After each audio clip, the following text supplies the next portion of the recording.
दोस्तों, गांधीनगर से पुलिस के पास फोन आता है कि हमारे पड़ोस में अभी अभी एक महिला की हत्या हुई है। किसी ने गोली मारकर उसकी हत्या की है। गोली लगने की आवाज आई है। हालांकि हम घर के अंदर नहीं गए हैं। जिसके बाद पुलिस तुरंत मौके वारदात के ऊपर पहुंचती है तो देखती है कि महिला मर चुकी थी, उसकी हत्या हो चुकी थी और किसी ने उसके सिर में गोली मार रखी थी। दोस्तों, पुलिस जैसे ही इस गुत्थी को सुलझाने के लिए बैठती है तो पुलिस ऐसा उलझती है कि करीबन 8 महीने के बाद इस केस का थोड़ा बहुत पुलिस को समझ आता है। अब जो पुलिस ने इस केस के बारे में खुलासे किए हैं वहां आपके रोंगटे खड़े कर देंगे। नमस्कार दोस्तों, स्वागत है आपका हमारे YouTube चैनल में। खबर हम आपके लिए लेकर आए हैं जहां पर एक पत्नी ने बड़ी ही बेरहमी से अपने पति की हत्या कर दी। तो दोस्तों, पूरा मामला क्या है जान लीजिए, लेकिन उससे पहले अगर आपको हमारी वीडियो पसंद आती है तो इसको लाइक कर दीजिए। दरअसल यह घटना गांधीनगर की है जहां पर हमने आपको बताया कि महिला के सिर में गोली मारकर उसकी हत्या कर दी गई। पुलिस ने हर एंगल से जांच की। जब उसके फोन की जांच पड़ताल की जाती है तो किसी मधु नाम की महिला के साथ उसकी काफी समय से बातचीत हो रही थी। दरअसल हम आपको बता देना चाहते हैं कि मधु का फिलहाल फोन बंद आ रहा था, जिसके चलते पुलिस उसकी जगह जगह जांच कर रही थी, छापेमारी कर रही थी।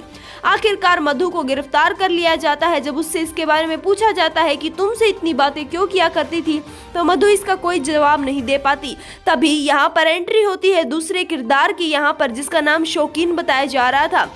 शौकीन यहाँ पर मधु का प्रेमी था। जिसके बाद जब दोनों से इसके बारे में पूछताछ की जाती है तो वह दोनों बताते हैं कि किसी कारोबार के चक्कर में यहाँ पर सुनीता के साथ लड़ाई हो गई थी, जिसके चलते उसकी गोली मारकर हत्या करवा दी गई है। दोस्तों, जब पुलिस इस बात की सुनती है तो अब वह चाहती थी कि जो शूटर जिन्होंने महिला की गोली मारकर हत्या की है उनको भी गिरफ्तार किया जाए। लेकिन दोस्तों, जब उनको गिरफ्तार किया जाता है तो वह कहानी के असली पत्ते खोलते हैं।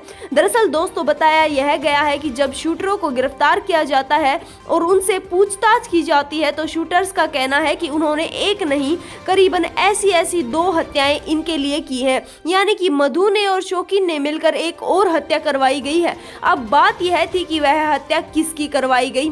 यहाँ पर शूटरों ने बताया कि एक मेल आदमी की भी हत्या की गई है, लेकिन उसकी हत्या बड़ी निर्मम तरीके से की गई है। अब बात यह आती है कि वह आदमी कौन था जिसकी इतनी निर्मम तरीके से यहाँ पर मधु ने और शौकीन ने हत्या करवाई थी। दरअसल दोस्तों, बता देना चाहते हैं कि यहाँ पर पुलिस जब पीछे के रिकॉर्ड खंगालती है तो पुलिस को मधु के पति के बारे में ख्याल आता है। जब मधु से इसके बारे में पूछा जाता है तो वह बताती है कि मेरे पति गायब हो गए थे, जिसके चलते मैंने बिहार में जाकर वहां पर उनकी गुमशुदगी की रिपोर्ट भी लिखवाई थी। उसके बाद उनका कोई भी पता नहीं लग पा रहा।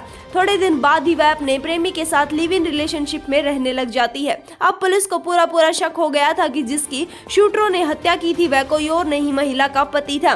जिसके बाद शूटरों से इसके बारे में और पूछताछ की जाती है तो शूटर्स का कहना है कि शौकीन यहाँ पर उस आदमी को, जिसका नाम अब यहाँ पर सामने आ चुका था, उस आदमी का नाम था अरविंदर, जो कि 27 साल का था और मधु का पति था। उसको मधु बोलती है कि मुझे फरीदाबाद घूमने जाना है। जिसके बाद दोनों पति पत्नी फरीदाबाद के लिए निकल जाते हैं, जहां पर शौकीन पहले से ही तैनात था अपने 3 से 4 बदमाशों के साथ। वहां पर पहले उसकी गोली मारकर हत्या की गई। उसके बाद पत्नी के सामने ही उसके पति के हाथ काटकर, पैर काटकर, लेकिन उसका पति किसी भी गैर मर्द के साथ अपनी पत्नी को नहीं रहने देना चाहता था। जिसके चलते दोनों में रोजाना लड़ाइयां रहने लगी। लाश कहीं पति अवैध संबंध नहीं बनाने देता था, उसके प्रेमी कहीं और था। अब उसने उसका मोबाइल ही छीन लिया था।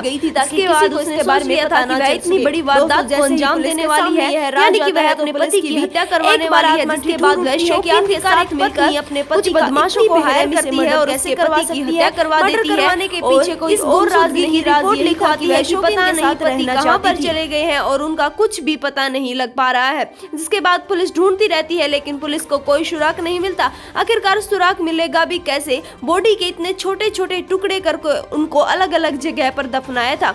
दोस्तों, जिसके बाद से ही पुलिस ने यहाँ पर महिला के खिलाफ एक नहीं 2 हत्याओं का केस दर्ज कर लिया है। उसको जल्दी मजिस्ट्रेट के सामने पेश किया जाएगा। आपकी क्या राय है इसके बारे में हमें कमेंट करके जरूर बताइए। साथ वीडियो पसंद आती है तो इसको लाइक कर दीजिए, हमारे चैनल को सब्सक्राइब कर लीजिए ऐसी ही अपडेट्स रोजाना की पाने के लिए।